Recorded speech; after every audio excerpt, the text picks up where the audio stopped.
This is a Hollywood Outsider, weekly entertainment podcast, where this week we are looking at upcoming releases, including Frankenweenie and Taken 2. We're going to review House at the End of the Street and Dredd 3D. Our From the Outside In topic this week is what Hollywood can do to start scaring us again. We're going to have the latest in movie and TV news, as always, our own trivia and flashback DVD segments, including this week's contest winner. My name is Aaron Peterson, and with me today are my fellow hoes, Scott Clark. How's it going, sir? Good. Hey, nice job. Scott just said hi. Instead of some crazy... Miracles never cease. Exactly. Justin McCumber. Hey, man, coming at you from Steve Jobs' gravesite. Yeah. What? With my new iMac. Oh, he just wanted to make sure everybody in the world knew that he has an iMac now. Congratulations. So is that the last piece of technology that you don't own? I'm sure there's some others out there. Yeah. I'll have to go take a look. I'm just amazed that everybody in the world listens to this podcast. But... And Brian Williams. Hey, how's it going, bud? They do. That's quite the audience. Hey, we're not number one in iTunes for nothing, folks. Exactly. We're number 1 and 2. Well, you guys know that the TV season is in full swing right now. Is there anything that everybody's really excited about seeing? Big Bang Theory. Man, I'll tell you, I'm really pumped about Sons of Anarchy. Oh yeah. Did you watch? Yes. Did you watch the most recent one? Yes. Don't say anything. Don't spoil it. But it is. Let's just say, a very emotional experience. It is. I haven't seen the newest one. I saw the first two. But I think that 666 Park Avenue is the one that I'm most curious to see because it seems like a really cool premise. I don't know if they can actually fulfill the promise of it. Hopefully they will, but that's the one I'm most curious to watch. Plus Locke is in it. I mean, Yeah. Yeah, Locke's in it, and Vanessa Williams. She's an older woman, but she is. Who's Locke? Is that another fucking Lost reference? Is it? Let's go straight into. God dang! I knew it. We can't wait. Look, usually it's about 45 minutes or an hour before we get a Lost reference in here. Y'all, congratulations. Let's move on to movie news.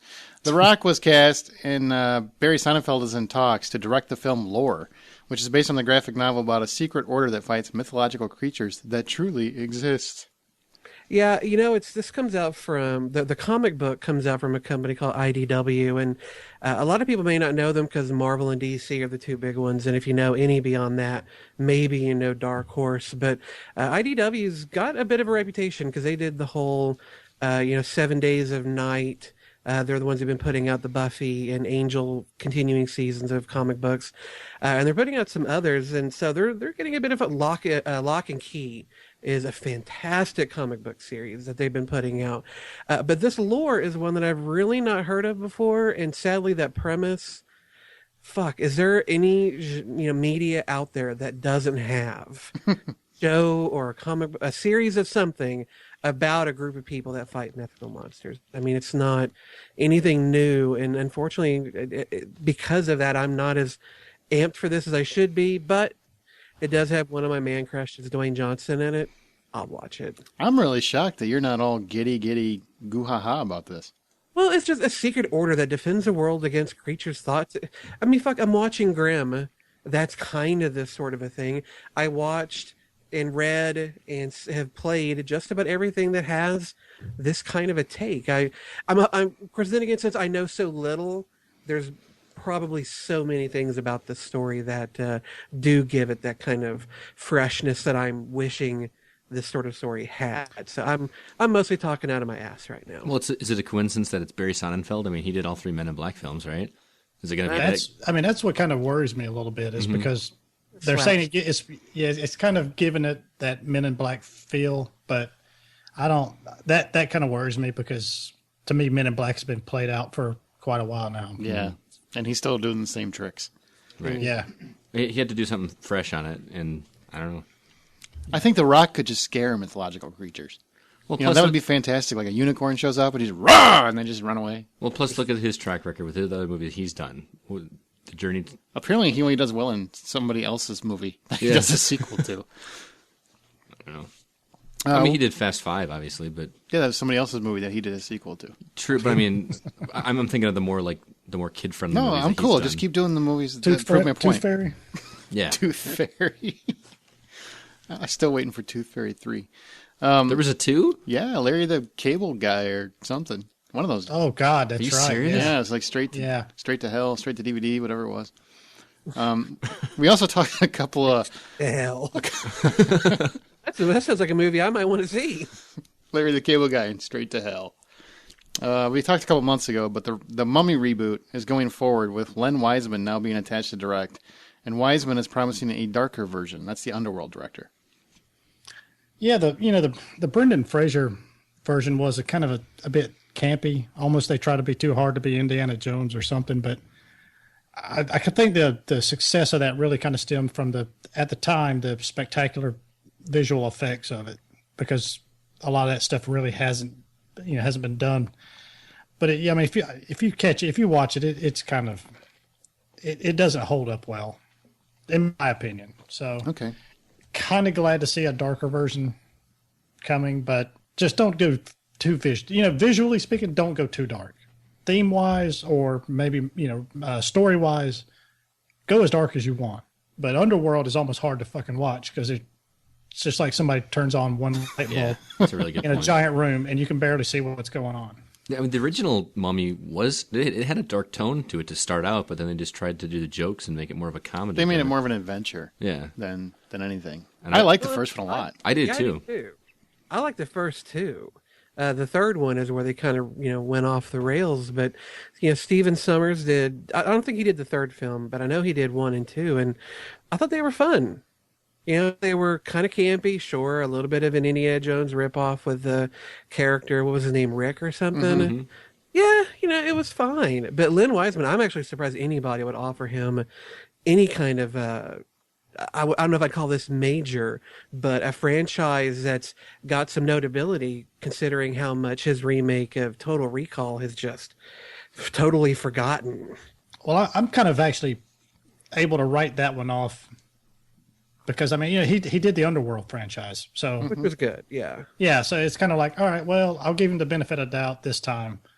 But you fuck up this and whatever, you're dead to me. All right, well, hot off end of watch, Jake Gyllenhaal is playing a cop again. He's picking up another gun, he's going to shoot some bitches, and he's going to go up against Hugh Jackman, who plays a small-town carpenter out for revenge after his daughter and best friend are kidnapped and prisoners. Yeah, Jake Gyllenhaal's really kind of making a name for himself as an action star, isn't he? A little bit. Well, he hasn't really been in any hit movies. He's been in big budget movies, though. Yes, that didn't do well. No, so I don't know if he's. But he's still a go-to actor, and is kind of my point. And like Justin said earlier about getting excited about the stories about mythological creatures, I said something last week about not getting excited about cop dramas and action cop movies, and I don't know. I'll have to kind of see more to get really excited about this. Nothing about the story really hooks me, but I am interested to see those two paired together in a film and see what that looks like. I'll be honest. I love Hugh Jackman. I don't care what he does. Mm-hmm. On a complete side note, did any of you guys see the recently released picture from the new Wolverine movie of him? Of Hugh Jackman? Yes. Yes. Apparently he's been hitting the gym. Jesus Christ. He is ripped. He hit the gym, he lathered up, and somebody took a picture. Lathered God, I'm hoping up? all those veins are like CG'd in or something, because, dude. He's lathered up, Scott. You'd like it. It looks like he's been suntanning. Looks good. Yeah? Yeah. You getting excited? You want to leave? A little bit. Well, nothing apparently excites Justin in the sight of a well-built man. I'm telling you, Hugh Jackman and The Rock, if I'm going to go gay, I'm going to go big. I think you kind of wouldn't want to go. Anyway. Let's not go too far off. All right. Well, this will probably take at least 45 minutes for Justin to finish. But the Vatican has a problem with Prometheus, stating that the film mishandles the delicate questions raised by the battle eternal between good and evil, and yet another attempt to stead the secret of immortality. Shouldn't they have better stuff to do? Well, you would think so. The Vatican's official newspaper attacked Ridley Scott and his film Prometheus, taking issue with the film's premise about the origins of mankind and saying that it's a bad idea to defy the gods. First off, is this the first time that they've... Well, apparently, though, this film does join a list of movies that I guess the Vatican now has their movie critic. It's cross up or cross down. I don't know. But apparently, the Da Vinci Code and Avatar, that's awesome. both have gotten, that crosses down. From, I'm picturing him like on the wall, so, spinning it. I guess in my view, a body as big as the Vatican shouldn't. I don't think it's their place to become judges of art that really have nothing to do with what they do. I mean, Prometheus, unless the Vatican finds all of humanity and its history within their purview, the film Prometheus really doesn't have anything to do with the Vatican's God or the Vatican itself. It's just a film about a science fiction-y origin of mankind. I don't really see what they want to gain from this other than just people talking about the Vatican. To me, it almost kind of lowers their standing if they're going to take issue with a Ridley Scott film. It's like, you have got much bigger issues to be dealing with. Your views should be much higher. Why are you reviewing a film? Unless it's a film that came out and said the Vatican sucks, the Pope blew me. They really haven't. There's no upside to this. I'm sure that movie's been made. Bill Maher's probably making it right now. Probably. I mean, if they want to criticize The Exorcist, fine. That's about Catholicism and Catholic priests. But Prometheus has nothing to do with any of that. Stay above it. Well, I could see to some degree, because you're talking about basically the entire movie is people searching for their makers. So they're implying that, yeah, you guys just don't want to accept that the Bible is what it is, and you're pissing on our beliefs. We don't like it. That's essentially what. But it's not set in the realm of reality. It's set in it's not at all. A fictional universe. Not at all. And it's not like it's trying to make any kind of point about what actually happened in real life. It's trying to find the source of life in a fictional universe. No, in the real world, people run left when boulders are chasing them. They don't stay in that straight line. Yeah, when giant spaceships are rolling towards them, they don't run in the direction that the spaceship is rolling. They run to the left and right. Right. I don't care how smart or dumb you are. I think it's hilarious that the #1 movie over there, which was just released the same weekend, the Vatican didn't have a problem with at all, which is Magic Mike. Was it really? Yeah, they beat it. They had no problem with that movie. That's a cross up. That's a cross up. Why is it taking them so long to say something about it? Because, yeah, it just released a couple weeks ago in Italy. But, I mean, this movie has been out for a while. Surely somebody who can get in touch with the Vatican could surely the Pope's warranted this already. Have you seen this Prometheus movie? I'm sure, I'm just saying, I would think word would have gotten to him from somebody. So you think the Pope is buying bootleg DVDs? Is that what you're saying? No, sure, he's got connections. He could get a private screening if possible. Would you steal a Bible? Oh man! All right, let's move on. Tom Hardy is in talks to star as George Malloy in the Doug Liman directed Everest. It's about the 1920s climber who tried 3 times to be the first person to climb to the top of Mount Everest.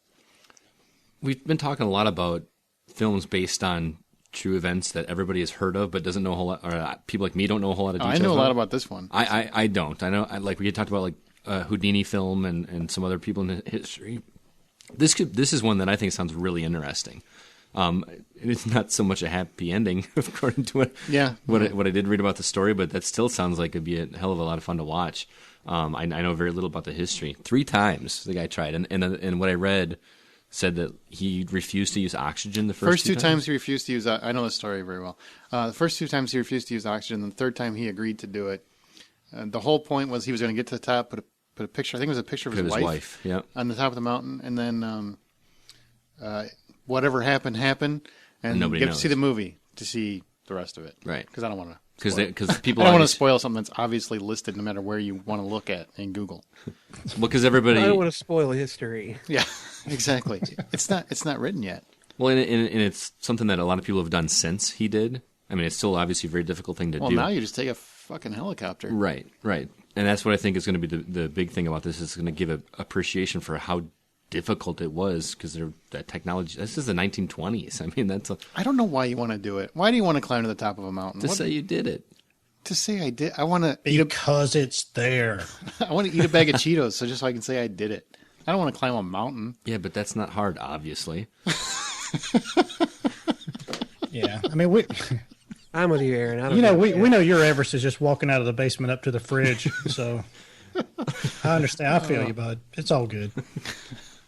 All right, well, Scott just insulted me. The script isn't even done yet, but Gina Carano has already been cast in the untitled Female Expendables project. Yeah, I know the guy that's making this movie pretty much says that he just can't imagine this movie being made without her. It's just impossible to imagine her not being in it. I'm inclined to agree with it. I think she's phenomenal. Didn't we call that? Yeah. Yep. Yeah, we did. Right here. You heard it heard here it on the first. hoe. Right. I think I said it. I think we all said it. I'm pretty sure I did, but you know, Whatever. I'm going to take credit because I know we're all too lazy to go back and search for it. Yeah. I got to be honest with you. If you're making a female Expendables project, she wouldn't be the first person. I mean, I agree she should be in it, but she wouldn't be the first one I'd think of. I mean, there's too many other like female actual stars. I mean, I kind of agree with you. I mean, I agree she should be in it. I don't know if she's the one that I would center it around. I mean, that being said, I don't know who I would center it around, but Mila Jovovich, Kate Yeah, Beckinsale. but- Kate Beckinsale, Kate Beckinsale, probably, yeah. or Kate Beckinsale of Scott's saying Shut it. up. Yes, start adding letters and stuff. Captain, I can't write a format without a spelling error at least once every time. Yeah, well, at least I don't say it. You did once. Oh. Really? All right, let's go to the whole mill, Scotty. Okay. We all like movie news, and every once in a while something is worth mentioning, even if it isn't completely confirmed or just might be an informed rumor.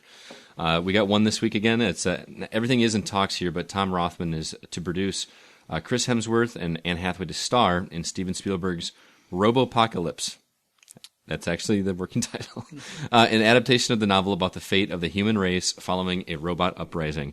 Now, Justin, I know you're a big fan of anything and everything sci-fi and Anne Hathaway's ass. So is this something you're excited about? Or? I don't know. They're going to make robotic versions of her butt, just these titanium behind. What's interesting is I've seen this book on the bookshelf every time I've gone into the bookstore, but I've never actually picked it up. Really? There's something about that title, Robopocalypse, that it's a little too cute for its own good for me. And I think that's what kind of puts me off from actually looking at it. When I first saw this, I thought it was CGI, like an animated movie. I thought it was like a cartoon. I thought it was the opening scene from Terminator 2. Yeah, well, that's apparently what that's apparently what the whole thing is. But I didn't realize it's going to be a live action movie, and I think it sounds like something that's been done 1,000 times. It sounds cool because the pedigree, but we've seen it. Apparently, Chris Hemsworth's reportedly to be negotiating to star as well. That's what he said that already. Oh, did he? Oh, sorry. When I hear Anne Hathaway, I just kind of stop. I go into my own special place. I do. Does anybody want to see this movie, or we really don't care? I got to see more. I mean, I personally like the title. Really? So- Why? Yeah. I just like the way it rolls off the tongue. Robopocalypse? Robopocalypse. apparently Puerto Rican. takes place. Starring Antonio Banderas. Oh, I would go see that. Okay, let's take a little trip to Brian's trailer park. Welcome to Brian's Trailer Park. First up, we got Matt Damon and John Krasinski. They team up for Gus Van Zant's Promised Land, where Damon is a salesman for a natural gas company who wants to drill in a small town that's been hit pretty hard by the economic downturn of the last few years. The company reps see the local guys, the local townies, as easy sales, to allow them to post or to drill on their properties and stuff. But a respected school teacher with some environmental concerns pushes back on Damon both personally and professionally. This kind of looks pretty good. I like these. What was the John Travolta civil? Civil action? A civil action, yeah. Mm-hmm. I kind of like these movies. Although not real sure about Krasinski. If he's not the school teacher, he's not one of the salesmen. He's one of the guys pushing back against it. Mm-hmm. I believe Hal Holbrook is in it. I believe he's actually the school teacher. But this, I don't know, man. This looks pretty good. I think it looks really good. This is my kind of. I love dramas like this that focus on a real issue. Matt Damon is just an established actor. I'm agree with Brian. I don't know about John Krasinski. He hasn't really proved much to me outside of in The Office. He can get the only cute girl in The Office.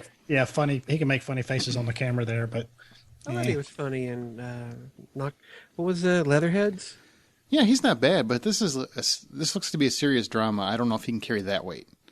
Matt Damon, no problem. I mean, the guy can do just about anything. So I think John Krasinski looks like Aaron Rodgers in this movie with the farmer and the beard and everything like that. I don't know. I think the movie itself looks like John Deere meets Avatar. I already know where it's going to go. John Deere meets Avatar? Yeah. He gets sent into... Scott, bringing the funny. I'm still processing that comparison. I mean, it's the same story, except in going to Pandora, he's going into the farmland trying to talk. Yeah, that's why Avatar is such a shitty movie. It's fucking done a billion times already. But hey, it looked pretty. Yeah, blue cat people and put it in 3D, and now it's just the best thing since another James Cameron movie, Titanic. Fucking idiots. That's what we are. As collective moviegoers, we're a bunch of idiots. We fall for the same shit every time. Except you, dear listener. Except you. I'd say, Jesus Christ, I really actually liked Avatar. I kind of did too. Just because it's been done before doesn't mean it wasn't done incredibly well. No, Kevin Costner didn't do it nearly as well. I'm with Brian on this one. I think that's one of the most overrated movies in the world. But Promised Land. You're stupid. No, you're stupid. Let's go back to Promised Land. But I'm the opposite of you, Aaron. I don't care for dramas about current issues. I don't know why, but those sorts of films just don't appeal to me, and this one does nothing to really want to bring me to see it. And I don't think I've ever seen a Gus Van Sant film.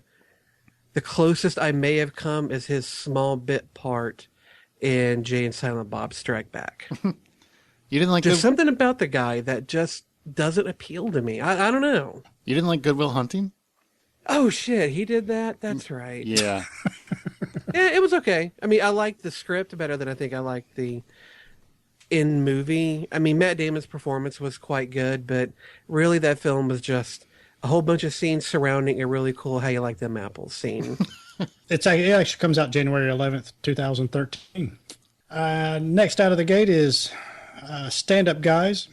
It's about a few old-ass gangsters played by Al Pacino, Chris Walken, and Alan Arkin.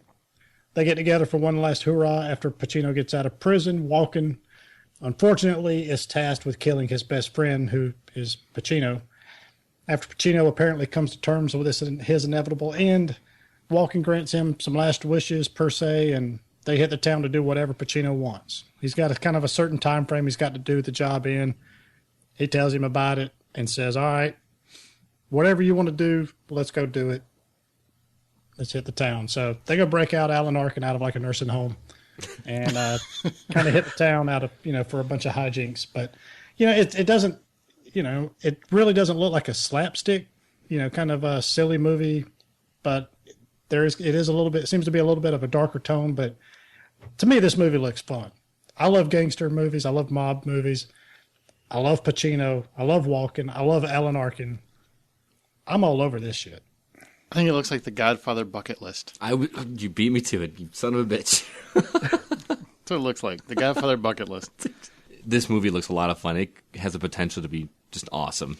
I don't know about awesome, but it definitely looks like a fun little quirky movie. It just doesn't look like a silly movie. Right. You know what I mean? It looks maybe not much, but a little bit deeper than just an average. Just, hey, let's just throw some big names who are aging pretty poorly looking and have them do a few jokes and then just, kind of put them on their way. But literally. Yeah. And actually, both of these movies, they open January 11th, 2013. Should be a good weekend for movies. Just as a reminder, you can watch these trailers and those from recent episodes at thehollywoodoutsider.com. If you've got any thoughts or topic ideas you want us to hear about, you can reach us on the old Twitter at H_outsider. Like us on Facebook.com/thehollywoodoutsider. And you can email us at feedback@thehollywoodoutsider.com. And don't forget, buy your bodacious I'm a Ho t-shirts at thehollywoodoutsider.com. Stump the Ho. Stump the Ho. Each week, one of our hosts poses a trivia question to the remaining hosts in an attempt to stump their fellow hoes. Hoes meaning Hollywood outsiders. This week, it is Justin's turn. What's your question, brother? All right. Well, and in just a few minutes, we're going to be doing a review of Dredd 3D. But as pretty much everybody knows, this movie is not the first time Judge Dredd has been turned into a film. The 1995 Judge Dredd was directed by Danny Cannon and starred Sylvester Stallone. But Danny Cannon wasn't the first choice for the job, far from it. The job was offered to many high-profile directors first, all of whom turned it down. Who of the following was not offered the job of directing Judge Dredd? Was it A, John McTiernan, B, Rennie Harland, C, the Coen brothers, D, Richard Donner? I'm going to go with the Coen brothers, because if they were offered that, I really wish they would have taken it. Because that would be awesome. I'm going to say the Coen brothers because that's the only one I know. Seriously? You don't know the rest of them? Richard Donner? Richard Donner did Superman. John McTiernan did Die Hard. John McTiernan did Predator. Rennie Harlan did that Cutthroat Island. He also did Die Hard. Die Hard. Little right. called Die Hard. Yeah. Right. I know the movies. And then, of course, Richard Donner did Superman. Every great action movie in the 80s. Right. So, Scotty, what was your choice? The Coen brothers? Coen brothers. All right. And Brian, what is your choice? Well, I've got to go, right or wrong, I've got to go different than, Aaron and his little Joey over there, Scott. Living in Aaron's little pouch. But Are you saying Scotty's Aaron's Quado? Yeah, exactly. Just kind of hanging out together. Oh, man. I'll go with John McTiernan. All right. There you go. All right, we'll find out the answer a little later in the show, so stick around. Right now, let's go to the big screen and review any new releases and talk about upcoming releases. First up, we're going to review Dredd 3D. Justin, what the hell is this about? All right. Well, not that long ago, we actually talked about Dredd 3D, and I gave a rundown of who was in it. Just to be brief, it's a science fiction action film directed by Pete Travis, written by Alex Garland. It's about Judge Dredd. It stars Carl Urban as Judge Dredd. The basic gist of the story is that the future United States has become an irradiated wasteland known as the Cursed Earth, and on the east coast of North America lies Mega City 1, which is this vast, violent metropolis containing about 800 million residents, where about 17,000 crimes are reported daily. The only force of order to keep all this in line are the judges. These are people who act as judge, jury, and executioner, and probably the most famous of these judges is Judge Dredd. In this particular film, Judge Dredd is having to go after some people who have fallen prey to a new addictive drug called slow-mo that slows down the user's perception of time to 1% of its normal speed. In the opening of the film, he's tracking down 3 people who are using it, and from on, he has to find out where it's coming from and take out the people responsible for it. It's not a complicated movie at all, and for me, that's one of its blessings. Aaron, you and I were the only two, I believe, who saw the film this weekend. Yep. First, why don't you tell me, did you think that the story for this film worked? Was it enough? Was it not enough? Kind of tell me where you felt with it. Just much like you and I both reviewed Resident Evil Retribution last week. Mm-hmm. There's no story in this. I mean, the story. It's not a story-based movie. There's certain kinds of movies where I think it's okay to not have a huge overhanging story. This is very much just a simple plot. Judge Dredd, trapped in a building, has to get to Mama, played by Lena Headey, and needs to get the hell out alive. It's really that simple. The whole purpose of this story is to show him killing people in vastly cool ways. And to accelerate the plot until he finally gets to Mama, the main bad person, and dispatches her however he sees fit. That's the entire plot. It's like a video game. Of course, Scott. It's like a video game. It sounds like a video game plot to me. Well, working his way up. Well, let me say this. A lot of people have said that this is ripping off The Raid, which was an Asian film about a group of cops that have to work their way up a tenement building to get to the bad guy. And on first blush, that does sound accurate. But when you watch the film, that isn't actually what he has to do. He doesn't have to work his way methodically up through this building. It's an incredibly tall building, and he does have to get to the top, but there's lots of going up, kind of coming back down, then going back up, and it's not at all ripping off The Raid in that aspect, but to Scott's point, there's a little bit of that. I mean, you could see some of these different levels having that kind of video gamey feel, but really, I never got that impression in the game or in the movie.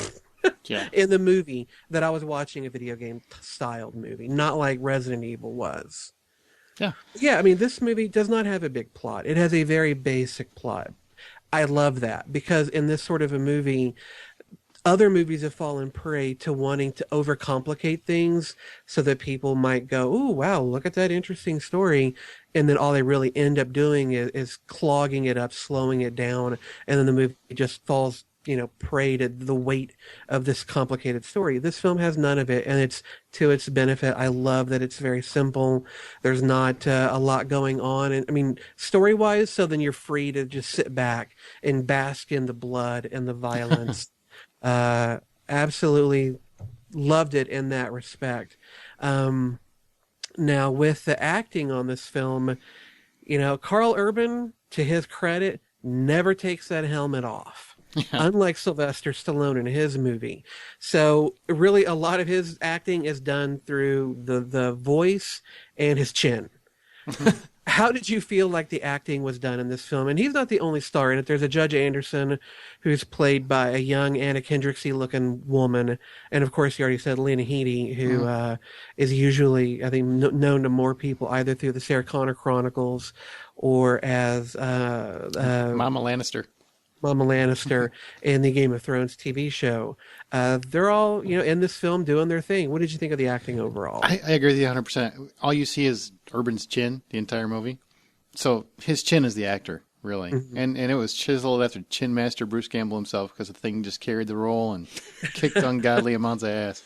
I thought he was great. I mean, obviously, his job is very simple. I got to be very stoic, do my job. I just got to stay focused and get the hell out of here. That's all he has to do.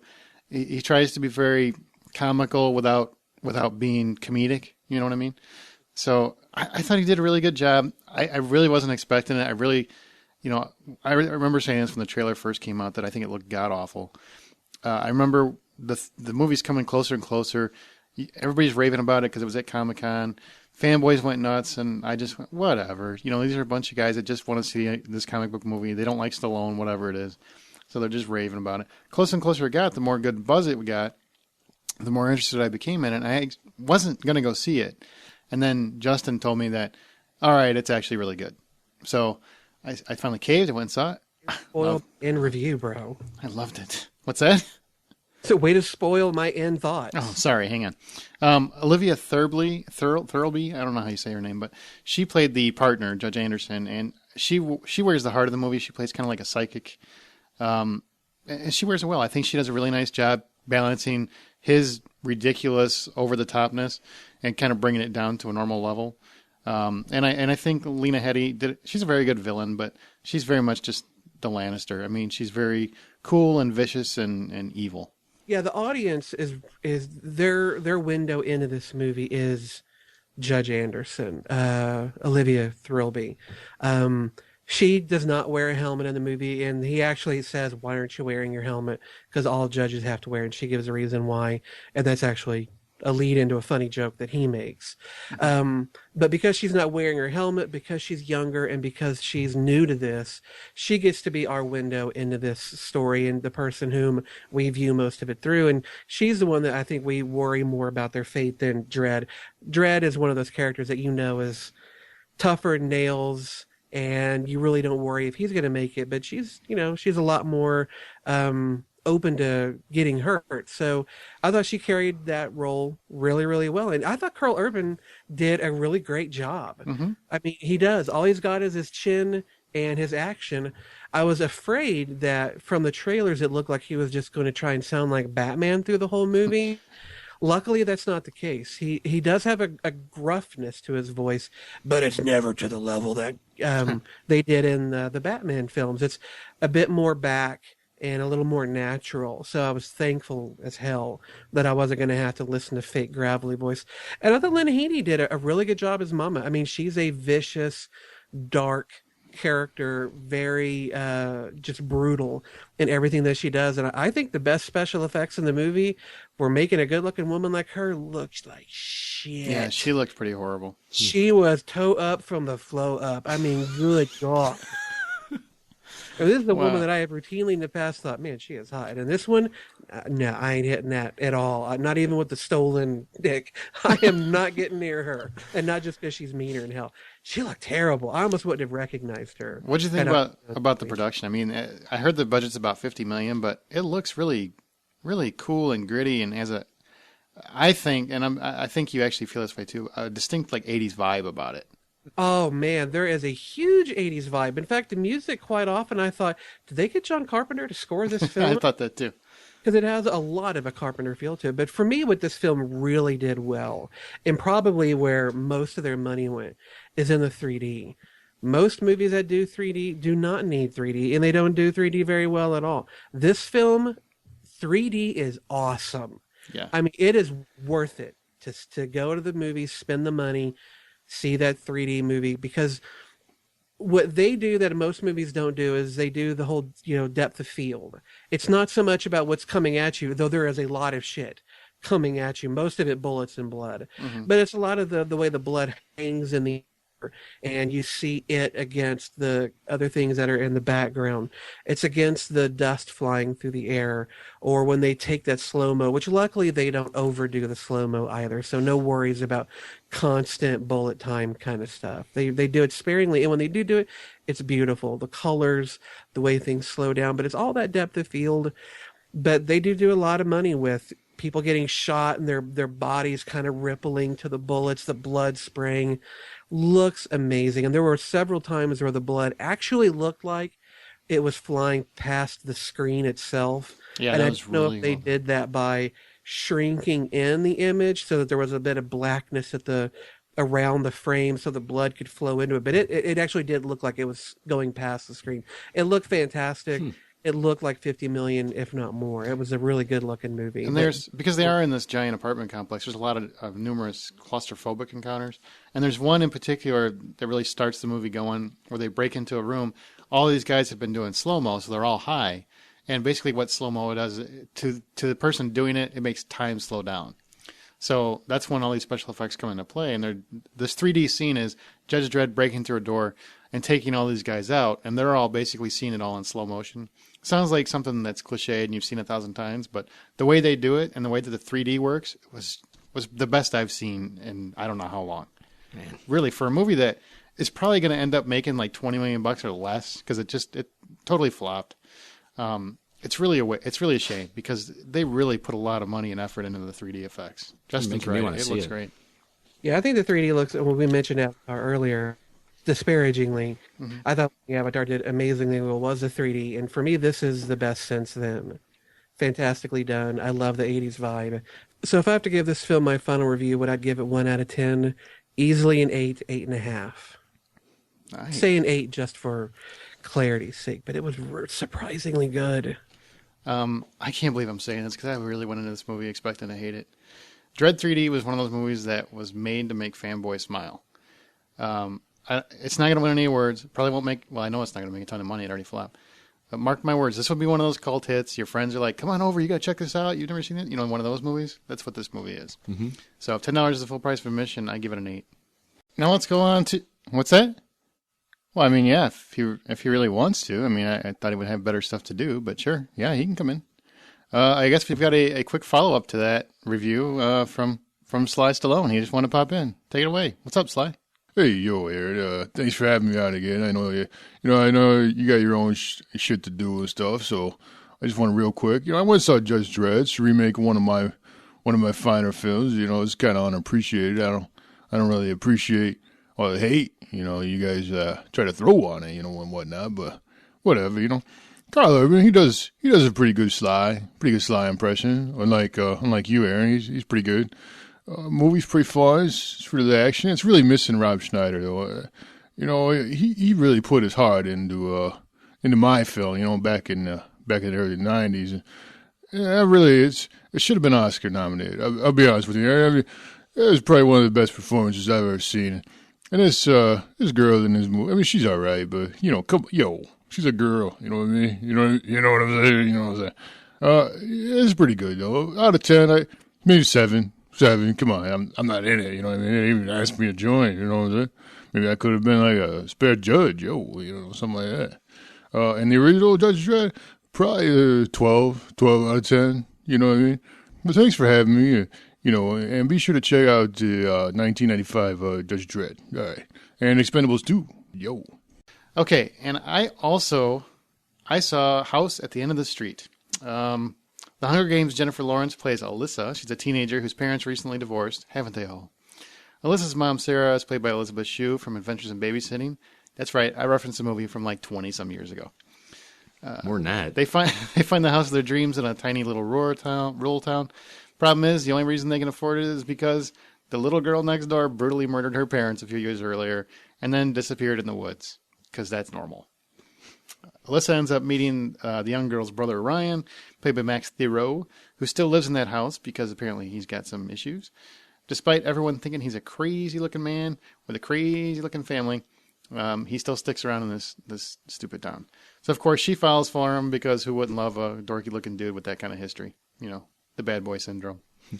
And, of course, Mom doesn't like it much, so, because she's normal and she knows that crazy might be genetic, she worries about it. If you see the trailer, Ryan may or may not be hiding that crazy sister of his in the basement. I'm not going to spoil if he is or not, but you kind of get the impression that he might be. Bad things start happening. Alyssa has to find out what the frack is going on with her new boyfriend, and is that little sister still around? Okay. The story's friggin' generic. I mean, just reading that, and I wrote all that, and I still just hated reading it because it's so generic. A lot of the movie is pretty generic. And you can tell a lot of it a mile away, but there are a few decent little twists here and there. Though it didn't always 100% work, I appreciated that the director, Mark Tonderi, gave the characters at least time to get established in the relationship. So from the very beginning of the movie, you've got about 45 minutes before anything really starts happening because they're really establishing the history and what's going on. I think they could have tightened that up a little bit, but I did appreciate that you actually have characters you grow to care about as opposed to they just smack them in this situation and wonder what's going to happen. But unfortunately, the first half of the movie is a little slow, but it did make me care a little bit more for the ending. Jennifer Lawrence actually plays a normal teenager for once. There's nothing special. She doesn't have to fight to save her life with a group of 11 other kids.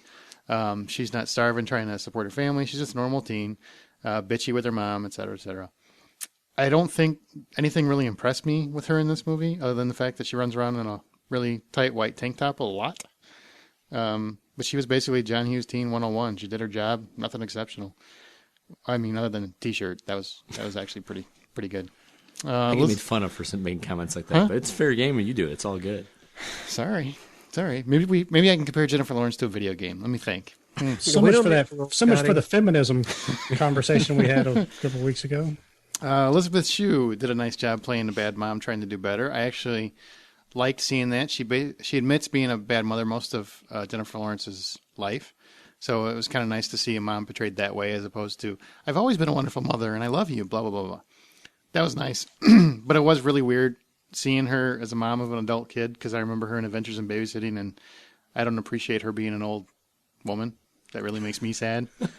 So, but Max... Cocktail, where she's kind of college age. Yeah, I think I'm going to have to go watch that just so I can remember.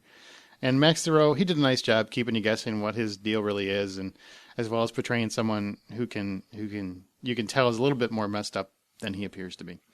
But I want to stress, this is not a horror movie. If you watch the trailer, you think it's going to be a horror movie. It's not at all. It's marketed that way. This is totally just a thriller, and it's a pretty light thriller. I don't think it really becomes a thriller until the last half hour. So if you're going in expecting to be scared and freaked out, nothing about this movie is going to make you feel that way. It's very much just a tense thriller. Never do you see cats jumping out or anything like that. Overall, it's a totally by the numbers thriller. I think it still manages to be pretty entertaining, despite some cliches hitting you in the face every which way, but loose. But there is a clever little twist in the film that I actually appreciated, and that I didn't see coming. So that gets a nice little bump for me. So if $10 is the full price of admission, House at the End of the Street gets $5.50. But it could have been a lot better. Sorry. How so? It just, the story could have been tightened up a lot. I think there's a little.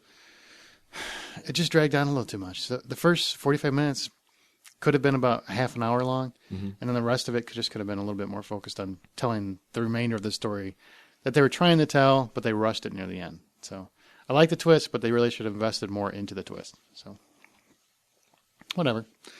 All right, and one quick thing. Ashley, one of our frequent listeners, has asked me several times to watch The Skin I Live In, and I have told her I would. Well, I finally did, and I really want to tell her I don't appreciate you making me watch this shit, because I'm officially fucked up for the rest of my life. So, okay, and I couldn't even rent this. Pretty fucked up. Yeah. That's saying something. Seriously, you got to watch it, Macumber, because you think you're disturbed now. Watch that movie. You will feel better about yourself. But man, I don't know what you wanted me to watch here, Ashley, but this is one fucked up movie. Antonio Banderas plays Dr. Robert Ludgard. He's a plastic surgeon who lives in this compound with this person that seems like a prisoner, Vera Cruz, played by Elena Anaya. She was the one of the vampires in Van Helsing. Mm-hmm. The doctor's lost his wife and is now focusing on obsessing on Vera. And the reason for this I can't even describe without ruining the film, because the entire plot of this movie basically unfolds as you watch the movie. So it's really hard to explain without ruining some part of it. So I don't want to do that.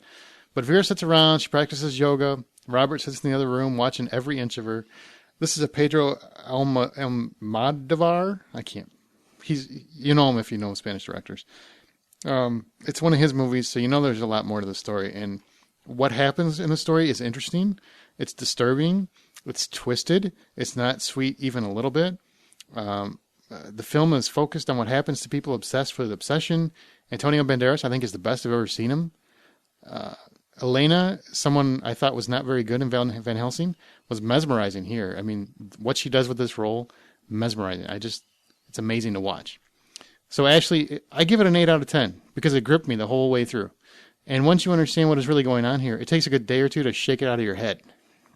So very riveting, very intriguing, and I never ever want to watch this goddamn thing again. I have no desire whatsoever to see this again. I'm so curious. How did you watch this again? Was it iTunes? like, you can't rent it. iTunes? You gotta like buy it.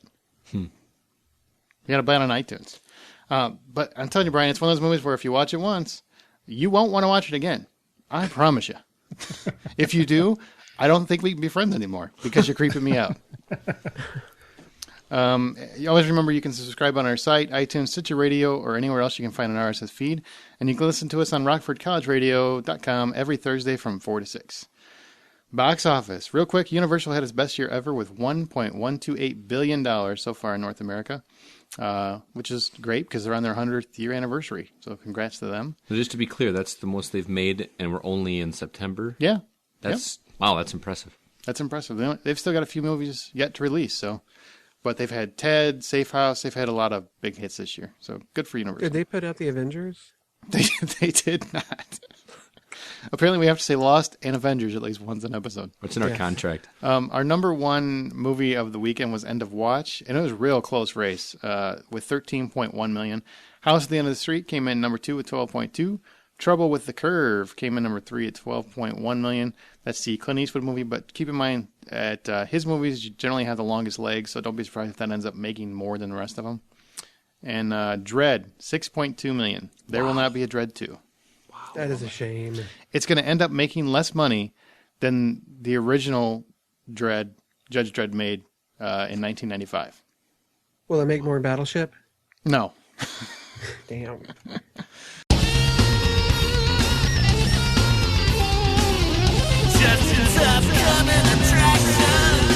All right, guys, we have got 4 films that are coming out October 5th. The first one is one that we actually spoke about before. It's VHS.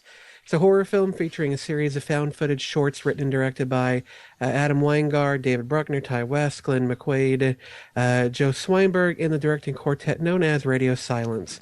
The film is an anthology of several stories, all of which feature found footage.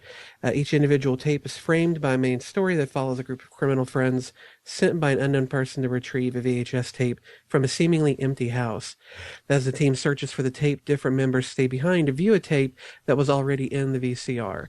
Since we already reviewed this movie way back in episode 57, I'm not sure we need to give anyone any more thoughts on it, but for those who might be new to the show, let's all give our quick impressions of VHS. So, Aaron, why don't you go first? It was a good movie. I suggest you listen to the review because we really go in depth on it. But it's not a great movie. It was. I think I gave it a 5.5 because it has some really interesting and clever parts, but not overall. Scott? It's pretty much feel the same way. It's one of those movies that I really want people to see, but I have a hard time recommending it because it has some really cool concepts, but it's just not as satisfying as I wanted it to be. It's half good, so I would not pay a full movie ticket to go see it. So. Yeah, it's a film I think you should see once. There are some interesting things that they do with it, but after you've seen it once, you probably won't be Watch it with friends. See it again. Watch it with friends. Yes. Make a Mystery Science Theater 3000 kind of an event out of it. All right, moving on. The next film is Pitch Perfect. This one's a musical comedy directed by Jason Moore, who's primarily known as a Broadway and TV director. This is his actual first film. The screenplay was written by Kay Cannon based on a book by Mickey Rapkin. I have not looked into this book, so I have no idea how close they hew to each other. It stars Anna Kendrick, Elizabeth Banks, and Rebel Wilson, whom some of you might remember from The Bridesmaids. She was the large blonde roommate, sister to the lead character. This story follows an all-girls a cappella group who rebuild so they can make their way to the championships and take on the boys, which leads to a competition, and the new girl Becca is determined to revamp the set list so that it includes music that's more up-to-date, and that new girl Becca is played by Anna Kendrick. On a side note, listener Tammy said on Twitter that she saw an early screening of it and she really liked it. Apparently she said it was a fun film and she loved the singing and the snarky jokes. Now, Scotty, you're the obvious choice here since you're a fan of music and musicals. Does this movie look pitch perfect to you, or is it a little tone deaf? Ba-dum-bum. This may or may not be a big surprise, but I think this looks like a lot of fun. I really want to see this. It looks like it could be like a 2-hour episode of Glee, but with content that they can't get away with on TV. A lot of the jokes and some of the content. The music sounds great. In the trailer alone, they do they're doing like a sing-off, and the girls pitch in, and I'll do this song, and I got goosebumps both times I saw this trailer. The music sounds great. What's her name again from Bridesmaids? The name is escaping me. She looks hilarious, and I don't think it's. She was such a minor role in Bridesmaids, and she's got a little bit more prominent role in this. I think it looks fun. I really do want to see this movie. How about you, Brian and Aaron? It looks cute. I'm a big fan of Rebel Wilson. She cracks me up. Yeah. And the little joke in the preview where she talks about, my name's Fat Amy. So all you bitches, skinny bitches, don't say it behind my back or something like that. Cracks me up. But anyway, yeah, it looks cute. I like Anna Kendrick. I think, right now she's getting a lot of the cutesy, young girl roles, but I liked her in Up in the Air with George Clooney. Wasn't she nominated for an Academy Award with that? Yeah. So I think she's actually got some clout acting ability. So looks pretty good. I'll probably wait though. I'll probably wait for video or cable or something, but it does look appealing. I just don't know if I'm going to drop $10-$20 to go see it. I think if you're a little younger, maybe teen 20s or something like that, you really love music, I think this would probably be a fun movie to go with your friends with. Yeah, when I first saw the trailer, I started kind of groaning. I'm like, oh, God, it's another Glee type movie. I don't know if I want to watch this. But like Scotty, by the time they got to the little scene near the end of it, it was such a good, fun performance. And Anna Kendrick is just she's cute, but she's got a really nice quality that she brings to the screen. And by the end of it, I was like, all right, I need to rewatch that trailer. So I enjoyed it quite a bit. Our third film is Frankenweenie. Now, this is a 3D black and white stop motion animated film directed by all of our favorites, Tim Burton. And it's a remake of his own 1984 short film of the same name. Like the 1984 version, it's a parody of and an homage to the 1931 film Frankenstein, based on, of course, Mary Shelley's book. It features the voices of Winona Ryder, Catherine O'Hare, Martin Short, and Christopher Lee. In the film, a boy named Victor loses his dog and uses the power of science to bring it back to life. Victor tries to hide his creation, but Sparky gets out and unintentionally causes havoc in the town. It'll be the first black and white feature and first stop-motion film to be released in IMAX 3D. Aaron, you're the obvious go-to, so I'm not going to do it. Brian, you still have a little light left in your heart, a light that might appreciate an animated film, so does this look like something you'd go see? Yes, while there is one little LED light in my soul there. I don't know. I'm not crazy about the notion of this. I thought the short film was enough. I don't think there's a need for a full movie about it. I've got no interest at all in this one. I really want to see it. Shocked. I am myself, but I really want to see it. I was a big fan of the It's short. more than a bait movie. Not date movie, bait movie. Yeah, I heard. Bait movie. No, because I've heard a lot of scuttle from people that have seen the movie and said that it's a true Scuttlebutt would be the word you're wanting to use. All right, author. I've heard a lot of scuttle because I can say whatever I want to. Well, if you want to sound dumb, all right, go. Apparently can't swear, but you can say whatever you want to. No, but people will hear it and they'll just think, "Oh, we just lost him." It looks. I've heard that it's a return to form for Tim Burton. Now, I haven't heard that in a while, and if that's true, I'm willing to take a chance because I'd love to see him recapture that magic. And from what I'm hearing, this does. Now, I think there's a real chance of it simply because this story is very true to his heart. Because it was done 20 fucking years ago. He's expanding his own short. I just am very interested. Okay, in so he's You thought adding he a few was out extra of pieces. Yeah, we all thought he was out of ideas. Oh, no. He's going to go back into his own oeuvre. I really want to see it. I've never been more tired of seeing a trailer. The trailer I am getting sick of seeing. Though. I see it in every movie I go see.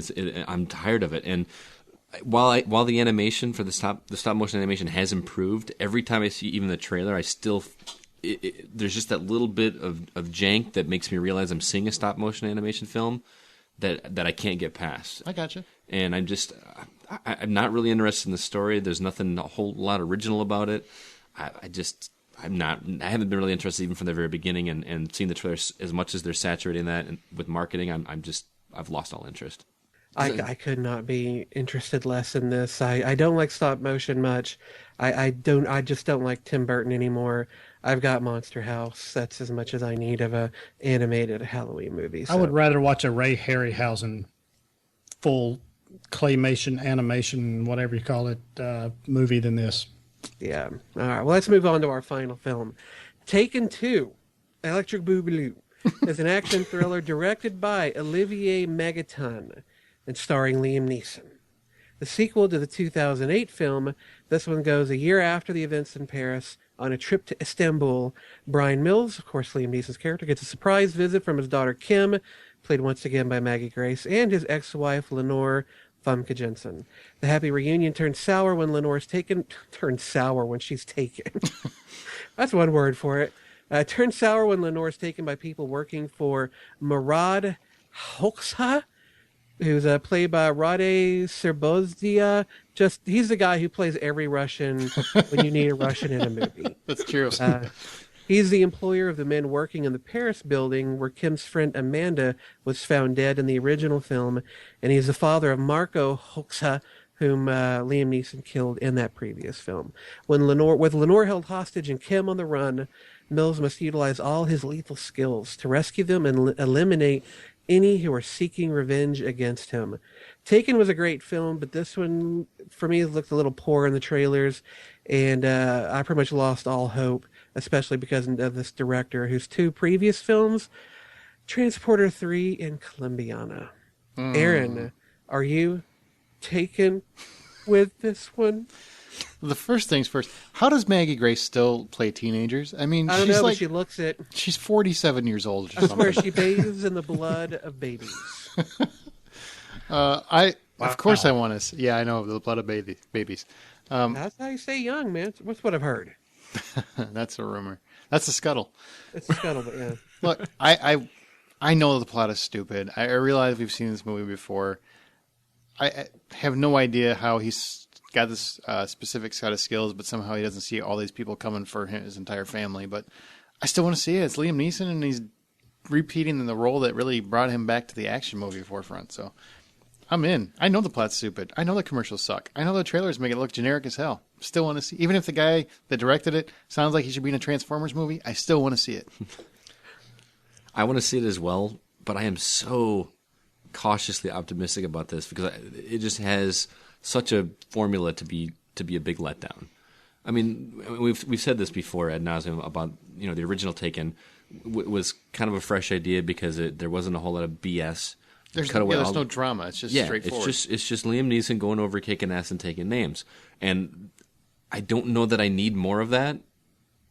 maybe I do. I don't know. It's just I want it to be good, and I'm afraid it's not going to go in the same direction that I want it to go. The first one was so awesome because as it starts out, you want it to go a certain way, and it does, and it never lets up.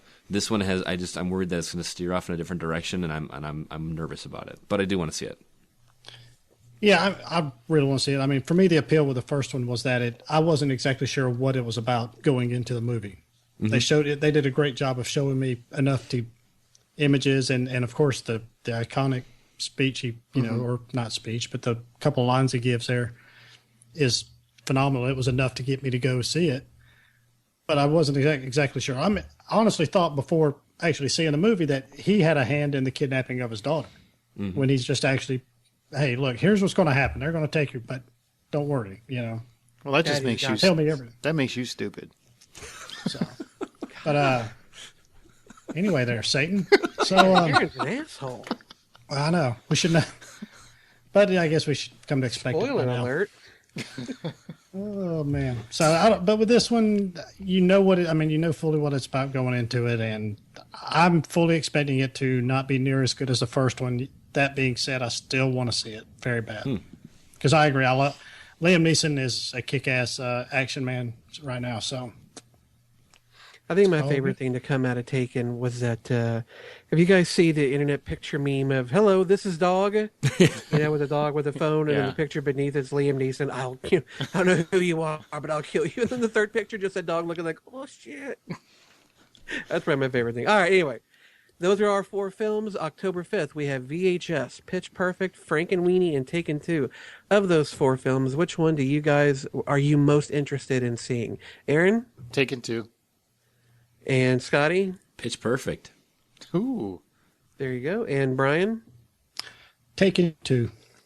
All right, well, it looks like it's going to be 2-on-2, because, Pitch Perfect is the film of those that I want to see by a large margin. Wow. All right.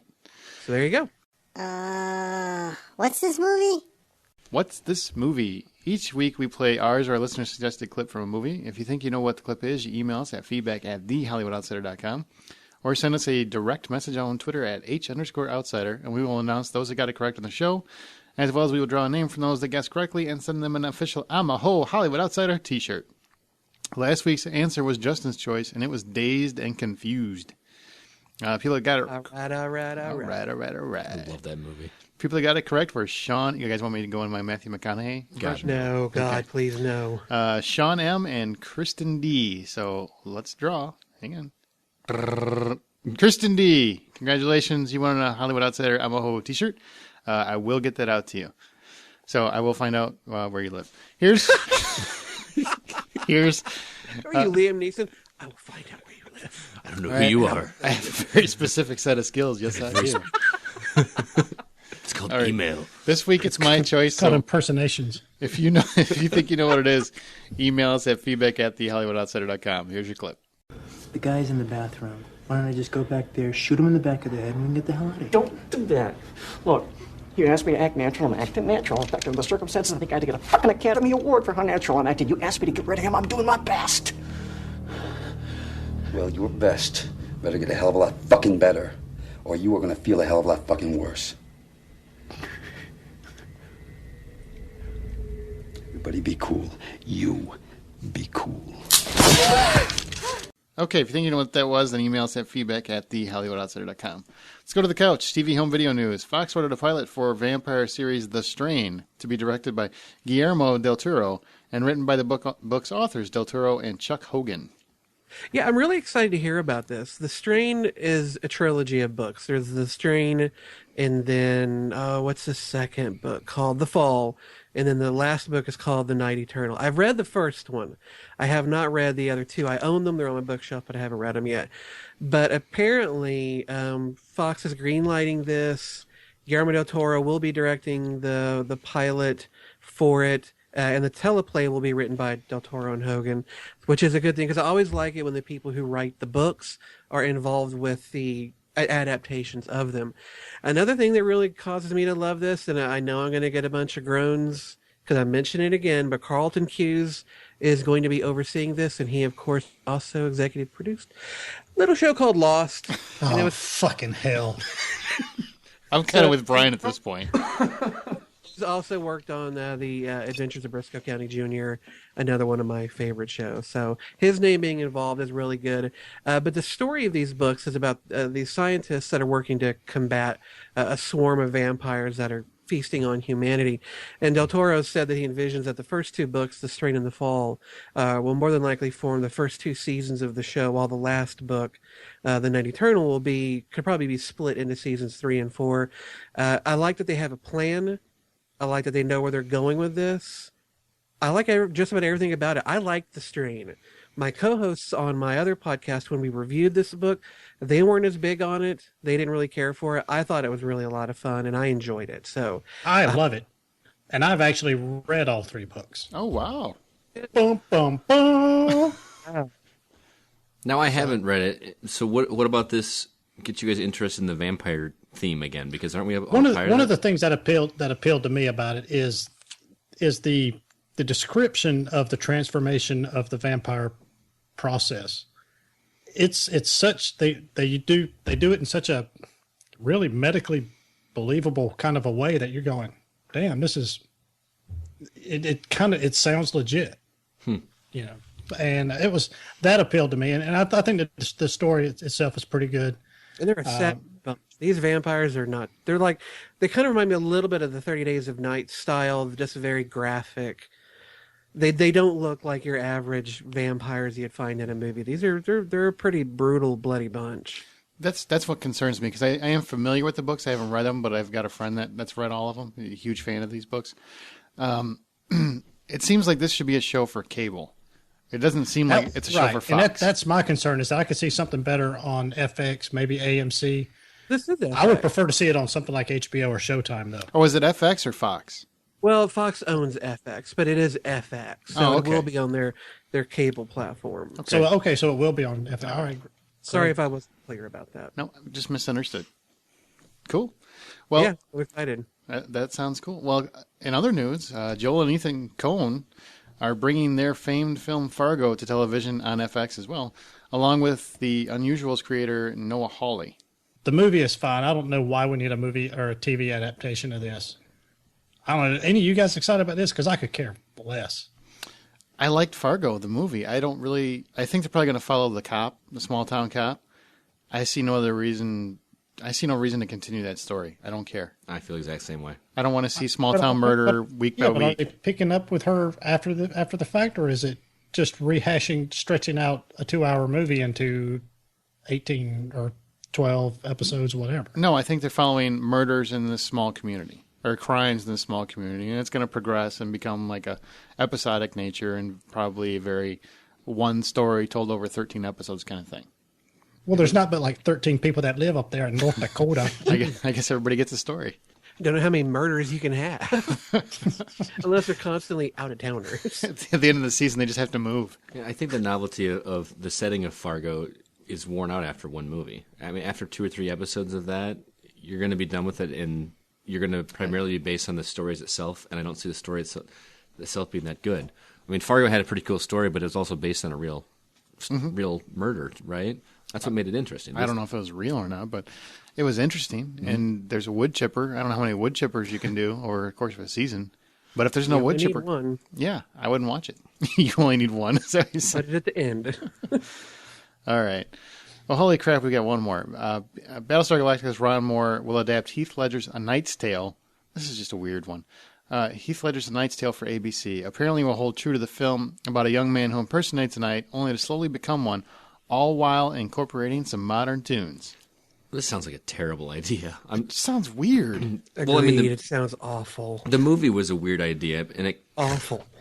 Yeah, it was interesting. I wouldn't say it was a great movie.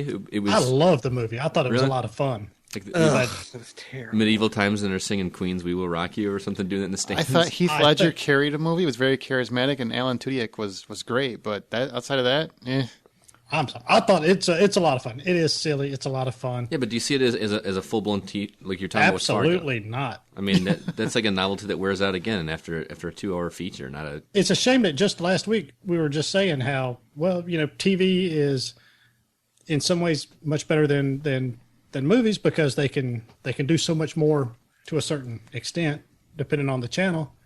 but they can do so much more. They can address so many more different topics and that kind of stuff. And here we are, we're converting 2-hour movies into full long seasons, if not more. I don't know. Maybe this is something that will kick off. And I hate to pull an Aaron Peterson here and be negative, negative the whole episode, but I just don't see the point in it. This doesn't appeal to me at all. Same here. Okay. Same here. All right. Well, let's go to DVD and Blu-ray, Scotty. We're going to be looking at the DVD and Blu-ray releases for October 2nd. First off, we have Justin's pick of the week, Dark Shadow. This summer's Tim Burton flick starring Johnny Depp. This quirky comedy follows a vampire who awakes in the 70s and must protect his dysfunctional family from the very one who imprisoned him years ago. Next up is in People Like Us, Chris Pine's character discovers that he has a sister, played by Elizabeth Banks, and the two of them re-examine their perceptions about family and life choices. Justin apparently really wants to see that one, too. Sigourney Weaver stars as a psychologist who studies paranormal activity in red lights. Her character is investigating a world-renowned psychic, played by Robert De Niro, in an attempt to debunk what she believes to be merely trickery. I want to see that one. The film also stars Cillian Murphy. I'm actually really excited to see that one, too. And I want to see this one. Iron Sky. Yeah, and this is pulled straight from this is the synopsis. The Nazis set up a secret base on the moon in 1945. Nazis on the moon. In 1945, where they hide out and plan to return to power in 2018. Can't make this stuff up. The movie literally includes the tagline, "The Reich Strikes Back." Not making that up. How can you not want to see that? I know, I kind of do, just from that the description. Also on TV, New Girl, the first season of that is released, as well as Magic City's first season, and the 7th season of How I Met Your Mother. For the love of God, can we find out who the mother is? Meet the bitch already. Yeah. Ooh, yeah. Hit me with that unknown shit. Flashback. And then with that, we'll move on to our Flashback DVD and Blu-ray segment. This is where each week one of our hosts recommends a little-known or obscure film, even if it's from last year, that we hope you'll give a chance to. This week it's Brian's turn. So, Brian, what movie do you have for us? All right, yeah, because with Sons of Anarchy here, I was kind of in a biker mode, so I kind of went back to the archives and dug up a biker movie that I kind of like. It's produced by Quentin Tarantino. I don't actually even know who. Larry Bishop actually directed it, who's also stars in it. So it's a movie called Hell Ride. Like I said, Larry Bishop stars as a biker called Pistolero, he's the leader of the biker gang, and his right-hand guys is the Gent, played by Michael Madsen, and Comanche, who's played by Eric Balfour. Back in 1976, the girlfriend of Pistolero is murdered by this bad guy called the Deuce, played by David Carradine, and Billy Wings, who's played by Vinnie Jones. They're both the leaders of the arch-rival gang called the 666ers. And let's see here. So Deuce later moves on to some larger-scale business efforts and tries to leave the biker life behind, and everything kind of dries up.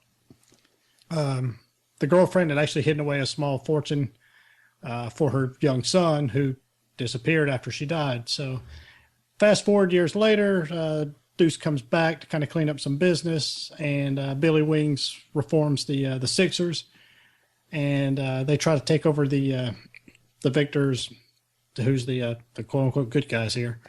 They try to take over their territory. So one guy back from 1976, St. Louis, he's murdered in the same manner as Cherokee was. Cherokee is the girlfriend, and a few other guys are also kind of picked off. So Pistolero begins to make some moves to eliminate the 666ers and finally take off his revenge there. So this isn't a great movie. It is entertaining. It's not going to win it, or didn't win any awards for that matter, as far as I know. But it is entertaining. Now, Aaron, you said you've seen this, and I've also seen it. you've also actually kind of I don't want to say met him, but you were fairly close to Michael Madsen here just a few days ago, weren't you? I saw him at a Cubs game throwing a ball out, and he even throws a ball cool as hell. Yep. Did he have on the sunglasses? And He did, and he even sang the 7th inning song, "Take Me Out to the Ball Game," and even "Take Me Out to the Ball Game." It was awful, absolutely awful. Yeah, it's a fun movie. I mean, you gonna keep barking, little doggy, or are you gonna bite? You're gonna bite. He's really cool in the movie, but he's pretty much the same guy in every movie, and it's fun. It's a fun little movie. I mean, it's not great, like Brian said, but it's fun to watch. Okay, from the outside in, each week we have a topic that's on our listeners' minds. This week, with Halloween rapidly approaching, we thought we'd ask, why don't horror films freak us out anymore? I mean, really, the movies themselves are just not as scary anymore, except for maybe Paranormal Activity and stuff like that. Why don't they scare us anymore, guys? Well, I think the easy answer is people like us who see more movies more frequently than the average Joe, except for, well, and when I say us, I mean the three of you. Good call. We're a little more callous. We see movies more often, and it's hard to surprise people that have seen a lot of movies. Mm-hmm. Plus there's nothing new out. There's not as many new ideas out there when it comes to horror. I mean, the slasher thing's been done. The found footage thing is getting old. There needs to be something new, and I think the found footage thing did that for a while, but it's been, done to death, and it's just been a problem. What about you guys? Do you find yourself freaked out? Too many cliches, man. Found footage added something new, and that popped up a few years ago, so that was exciting for a little bit. But ever since that, there hasn't been anything drastically new in the genre. And ghost stories are the same old ghost stories. Slasher flicks are the same old slasher flicks. Shaky cam sucks still. Yeah. Look at the Saw movies. The first movie was fantastic, and then as soon as they get a good idea in the horror genre, they just drill it into the ground and make me not... They drill it. Saw. Well, I think what found footage did is it got rid of one of the things that I really hate that has become just more and more of a thing ever since MTV got big. And it's that whole quick cut, cut, this camera, that camera, go to another camera. So many films, whether it's an action film, hell, there are even some dramas that they go from character to character to character so quickly that you never really get a sense of space and the flow of people in that space and what's going on. With found footage, most of them are really restrained to one camera or a very select group, and each camera lasts on what it's showing for a decent length of time. And a good horror film, like say The Exorcist, doesn't use a bunch of jump cuts. It doesn't use a bunch of quick cuts. They were almost constantly these long, lingering looks on what's going on. Found footage quite often does the same thing. I love, like in a Paranormal Activity, that when you go to a camera and it's 2:00 in the morning and that camera is just looking at a room, something's coming, but you don't see it yet. And it's that buildup of dread and anticipation, waiting for something to happen, that I love so much. It works so well for me. Most movies don't do that. They want to be too quick with their camera work, and all that does is pull me out of a movie. Give me a lingering shot, and I'm more likely to get invested and be scared by what's going on. Give me tension. Mm-hmm. Yeah, right. You've got those one or two beats, and you're going, okay, here it comes, and it doesn't jump out or whatever the case is. And the longer that camera kind of slowly zooms in, or just holds it, and you just maybe just kind of, you just feel, like you say, something's going to happen, but right. that cookie cutter time frame has already passed by. So now you're like, okay, I know it's coming. I know it's coming. But it just, like I say, those long shots and those long scenes, it drags that out. And that's, when it does jump, it's coming, but you still are 5 feet out of your seat. You know what I think have ruined horror movies scary movies more than anything in the last 10 years, probably? Saw. Saw. No, not well, CGI too, because practical effects are a lot more terrifying than anything that CGI can come up with. But Saw, it was a real creative concept and was clever at first. But then that second movie hit, and it became a huge hit. And that seemed to be like the only kind of horror movies Hollywood made for like 5 years. Mm-hmm. Torture porn. Right. It was more about grossing you out than really scaring you. Yeah, it was almost like harkening back to the early 80s. And the early 80s were like that, where all the horror movies were that way. And people just stopped trying to do what Justin was talking about, which is slow it down and let people build into scares where you actually jump in your seat. I mean, if you watch an audience that watches like any of the Saw movies, they're screaming and they're looking down and they don't want to look at the screen, but nobody's really freaked out. If you go watch like a Paranormal Activity, especially the first couple of them, people are jumping in their seats. I mean, they're scared shitless, and that's fun. That's fun. Grotesque movies aren't fun. Don't get me wrong. There's a place for them, and I like some of them. I'm not knocking them because obviously I like a lot of them. Mm-hmm. But they aren't scary. I've never found them to be scary. Right. And for a long period of time, they ruined scary movies because nobody wanted to try to do what McCumber's talking about, which is slow it down. Let people's tension build. Let them actually get into the moment. Let them know something's coming but have no idea what it is. I mean, that's how you scare people. I'd like to see an absence of what you're expecting when it comes to the build up. Like Justin's talking about, you have this build up scene in like Paranormal Activity and something's there but you don't know what it is yet, but something eventually does happen. I would like to see a lot of moments in that in the movie, but several of those times where nothing happens. So when it does, you're either expecting it or you're not. Mm-hmm. Does that make sense? Yeah. I would give you a good example, but you just yell at me for using it. So, but there's something to be said. Is it another Inception reference? No, it's not. No, I'm sure it's a video game. Was another Lost? But Well, I mean, a lot of movies do that. Or they throw you the curveball. They get the the pretty girl teenager who's walking towards the window with the curtains blowing. It's dark outside. You can't see out. She's slowly walking. Something's going to jump out and grab her, but instead it's a cat that jumps through the window. You're like, yeah. Oh, that's so funny. I thought it was going to be Jason.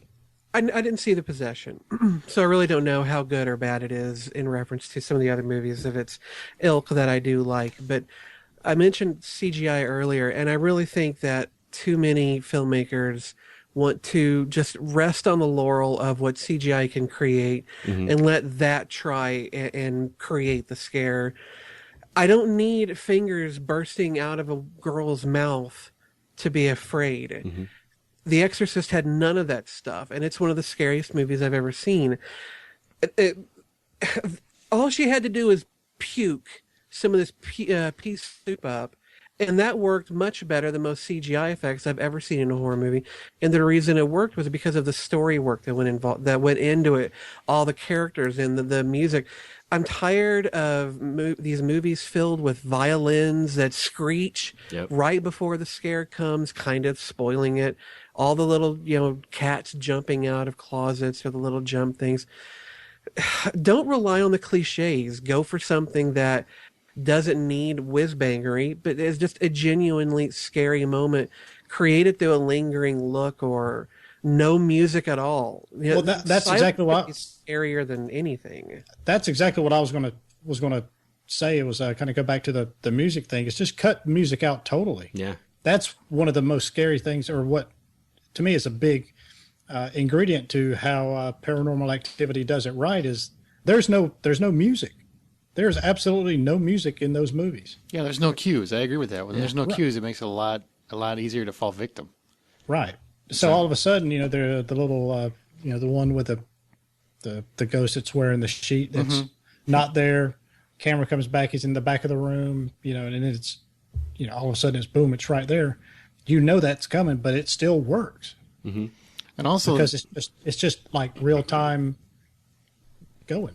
And also the 3-hit scene, where you've got the the camera that pans, and you see something, and once, twice, it's not there. You think it's going to be there, but then it hits the third time. Mm-hmm. That's very frequent in horror movies where you get that 3-hit, that 3-beat, where you got 2 falses and then bam, it hits. Right. Get rid of that because everybody expects it. The cat, I don't understand all these people that have these cats that just keep launching out of fucking closets.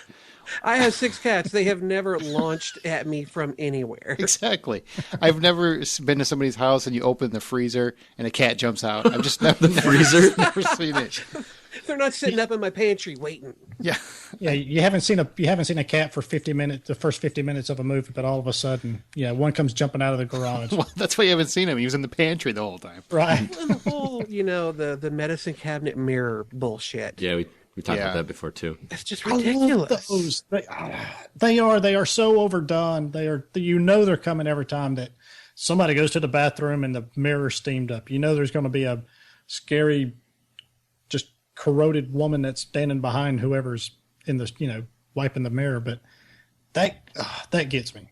I love that stuff, and I love it when the whoever's looking in the mirror looks away or walks away, and the person's still standing there. Mm-hmm.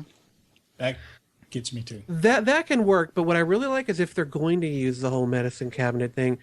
What frightens me even more is when they open it and then they close it, and there isn't anything there to be scared of, because I know then, oh shit, they didn't scare me now. Now it's really coming. Mm-hmm. It's that putting things off, delaying the fear can really work. I mean, hell, The Exorcist, as scary as it is, it doesn't get into the horror really until almost halfway into the movie. Mm-hmm. Mm-hmm. Yep.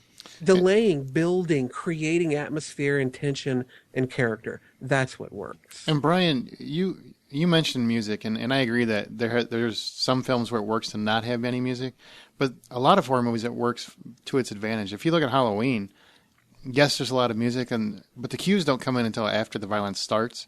So, and it's actually not as bloody a movie as what people remember. If they go watch it, it's really not that bad. But the music, because the theme song is so creepy, they just play that. You never know when something's going to happen. Mm-hmm. You just know something's going on because you hear that music. So you're more on alert. So you tend to just jump because you don't know when it's going to happen. You don't know what's going to, So sometimes if the music's done right, it works to its advantage. It's when you start. More Carpenter, though. Carpenter is fantastic with, like, Prince of Darkness. Mm-hmm. It's good. That movie's got a fantastic little score to it that he put together, and it does work to create a lot of drama and tension, but I think that's more, he's the exception that proves the rule. Fair enough. But to Brian's point, I like it with no music, and you're relying more on the audience's reaction. I mean, that only works obviously in a theater with a lot of people. Mm-hmm. But the movie Strangers, which I know that's not really horror, perhaps, but there's one scene in that movie where Liv Tyler's in the foreground, and in the background you see one of the clown figures just kind of appear out of nowhere, and just very slightly in the back. And when I saw that in the theater, the audience reaction creeped me out more than even actually seeing it, because I didn't even see it at first. Oh yeah. The audience just hearing that reaction gave me a shiver up my spine, and then I was like, what am I looking for? And then I see it. But if I would have heard any music or any lead up to that, it wouldn't have been this creepy. That's true. I don't know. See, the Paranormal Activity movies, I guess maybe in a way because there is no music. I don't know if it's solely because of that, but I think it is a contributing factor. I am so wide-eyed and glued into those movies because they are very good about like kind of the background stuff, and I don't want to miss anything. I mean, I've watched a couple of these. Really, I've watched all of them on DVD or Blu-ray. And I've had to rewind stuff because I'm like, oh wait, I just, wife says, hey, did you see that? And I'm like, no, I missed it. Or I'm saying, hey, did you see that? And she missed it. There's these just little things, the little background stuff. It's not always a guy with a big knife jumping out of a closet, going, rant, rant, rant. But it's those little things. It's just, and that's what I like. It's like they're not even clues or hints. They're very subtle disturbances in maybe a room, whatever the case is, whatever this, the scene is. And then, but it forces you to pay attention, and you're just, okay, you're scanning everything. You're going, okay, was that cabinet door open the last time they were in that room? Are those blankets, were they on the bed made last time, or were they, were they disheveled? Whatever the case. And because I'm so focused on all that stuff, I guess maybe when something does jump out, that kind of helps to the scare factor. That's what they do really well, better than any other horror movies recently. Yeah. And one quick thing before we end, Justin had mentioned it. I mentioned it. I think a couple of us have mentioned it. But practical effects versus CGI in horror movies, CGI just does not work. I'm sorry, I have no examples whatsoever of it ever working. If anybody can think of one, please send it to me, because I can't think of one where it really works.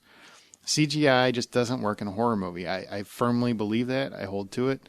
I think maybe you might get it maybe in some ghost films because it's necessary, but overall, it's just practical effects are always the best way to go because they're always so much more believable. Mm-hmm. It is one of the few genres that you can go cheap and still do. I mean, I hate to keep referencing it, but Paranormal Activity does a great job of it. Also, is keeping the budget low.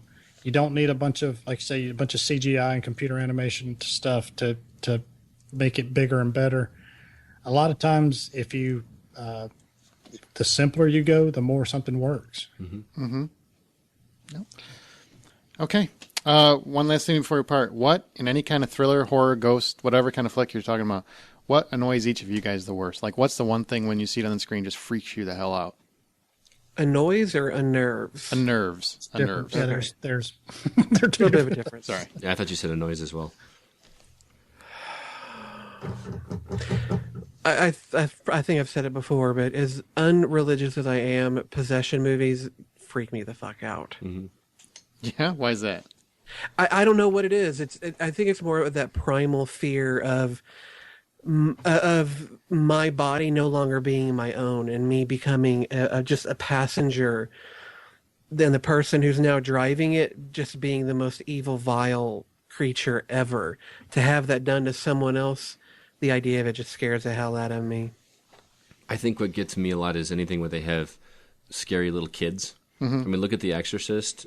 The things that she does in that movie, and that's a 30-something-year-old movie, right? Mm-hmm. Yeah, that was a messed up stuff they had her, like Linda Blair, do in that movie, and just the kids aren't supposed to be freaky. They're supposed to be, cute, and they're supposed to be the most happy. innocent among us, right? Mm-hmm. And then you throw them in a creepy role, and that just really off-puts me. Brian? Just put up the words based on a true story, and I'm freaked out. I don't care if it's Godzilla wrestling King Kong. You put up based on a true story, based on actual events, and I'm freaked. Mine's dolls, and creepy little dolls creep me the hell out, man. Whenever you see one of those, especially clown dolls, fuck that. Poltergeist fucked me over. Yeah, as far as that ruined me as far as clowns. Seriously, if I go in somebody's house and they have a clown doll, I will leave. I might take the doll with me and just beat the shit out of it in their driveway. Ventriloquist puppets have always creeped me out. Oh, magic! At what point are those cool? You should be ashamed of yourself for having such a sick little twisted hobby. Oh God, those things are creepy as hell. I mean, they make Chucky look saint-like. Yeah. I'm going to sit here and pretend, oh, look, my hand's not even in the doll and it's talking. Oh, fuck you. Kill it. Kill it. All right. Turn it into kindling. Well, if you got some suggestions for a topic, be sure to email us. Now let's go to our Stump the Hoe answer. Justin, what was your question again? Yeah, all right. Well, we're going to go and do this late. All right. Fantastic. My bad. Sorry. The 1995 Judge Dredd movie was directed by Danny Cannon, but he wasn't the first choice for the job. The job was offered to a lot of high-profile directors, all of whom turned it down. Who of the following was not offered the job? Was it A, John McTiernan, B, Rennie Harlan, C, the Coen brothers, or D, Richard Donner? Aaron, you and Scotty both said the Coen brothers. Brian, you said John McTiernan. Brian gets a cigar. It was indeed John McTiernan. He was not offered it, but the other three were offered, and they turned it down. I would kill to see a Coen Judge Dredd movie. There you go. Damn it. The worst part is Brian was just totally guessing. He had no idea what. That's the last time I'm writing on Aaron's curtails. All right, let's go into emails. Scotty, you want to read Sean's? Yeah, this comes from Sean M. I heard a few of you mention that you had not seen Moneyball. My love of baseball ends when I walk off the softball field and go get wings. I loved the movie. I saw it on a whim to kill a few hours and nothing else was in the theaters at the time. So as someone that doesn't care much about baseball, I highly recommend the movie. Brad Pitt does a spectacular job making you feel his struggle. You'll also find yourself cheering for Jonah Hill every step of the way. I put it in my must-watch list. That's how much I like it. Aaron, Justin, watch it. Sean. Fine. I will have to watch this damn thing. I'll check it out. We've got one more email. It's from Kristen D. This week's clip is Dazed and Confused. Actually, Kristen, congratulations. You're the one that won the shirt. I still need to find out where you live. Especially love. Speaking of horror, I especially love that this was Justin's pick, and he found the one sci-fi reference in the entire movie and threw us all off. Well played, Justin. That's true. I actually thought that when I heard the clip. I'm like, seriously, you found the one fucking part where they say aliens? This movie fits in perfectly with your topic this week, as Dazed and Confused is one of my all-time favorites and is a must-watch every year to kick off the start of summer. Another movie that I watch once a year around the 4th of July is The Sandlot. Good choice. Oh, yeah. I just love the night game scene with the fireworks and Ray Charles playing in the background. It actually makes me a little teary. That's actually a very sweet movie. That is an awesome movie. Thanks for all you do. I truly love the podcast and look forward to listening each week. Well, thank you. We appreciate that you listen and you like it. You're killing me, Smalls. You've never seen The Sandlot? It's about kids baseball. Oh, you probably own it, Shit. though. You probably own it on Blu-ray or whatever the next format's going to be. It's got kids and it's got baseball. Two things that he hates. Yep. No thanks. Okay, you can always find us at thehollywoodoutsider.com. Be sure to stay to the credits for outtakes. Facebook.com/The Hollywood Outsider. Emails at feedback@thehollywoodoutsider.com. Please, guys, tell your friends. Subscribe on iTunes, Zune, Google Reader, listen on your Stitcher radio app, or any plain old RSS feed. You can always hear us on Rockford College Radio every Thursday from 4 to 6. I guess it's not always. But once a week, you can hear us on rockfordcollegeradio.com from 4 to 6. They should just loop us. They should. Just a constant 24 hours, man. We got 61 episodes now. Wrap it. We should get our own channel. Absolutely. Let's do it. Somebody knows how to do that. Call me. Let's make that happen. Let's turn it into a TV show. I want to thank each of our podcasters. You can always find their contact info on the website under hosts. Brian Williams, thanks for being here. Great job, guys. Great job. That's right. High fives all around. Way to bring Good it. hustle. Good hustle. Good hustle. Good game. Justin McCumber, host of the Dead Robot Society weekly podcast on writing. Thanks, Justin. It's a pleasure as always. And Scotty Clark, who still wants to talk about video games. Thanks for having me, man. Yep. Next week, be sure to come back. We're going to have our take on Looper. I don't know how many of us are going to have it, but we're going to have it. And we'll talk some more about the new TV shows that are hitting the air. We'll have a new topic and more in the next Hollywood Outsider. So, and from all of us, the next time you guys go to the theater, buy popcorn. What's that? You got somewhere to be, Scott? What is he fucking running out of the room? Was he going to get the metal pail? Was he going to milk the cows? He's like, oh, she got a turtle head poking out. Just go to 7-Eleven, buy a couple of Hot Pockets. Get a taquito and go. Get one of those gay wormo tequila bottles. Boo-boo of podcast over here. Wait, are you talking about me? Yeah, I'm talking about you. Because that other one where him and the, was it like the black guy or whatever, were sitting in the diner. Why's it got to be a black guy? Why can't it just be... Because he happened to be black, or at least he was Pakistani or something. I don't know what he was. Black or Pakistani? It just wasn't white. That's all that matters. Please put that in the fucking outtake. It's in there. He's like, my accent works against me already. I don't need that there. All right.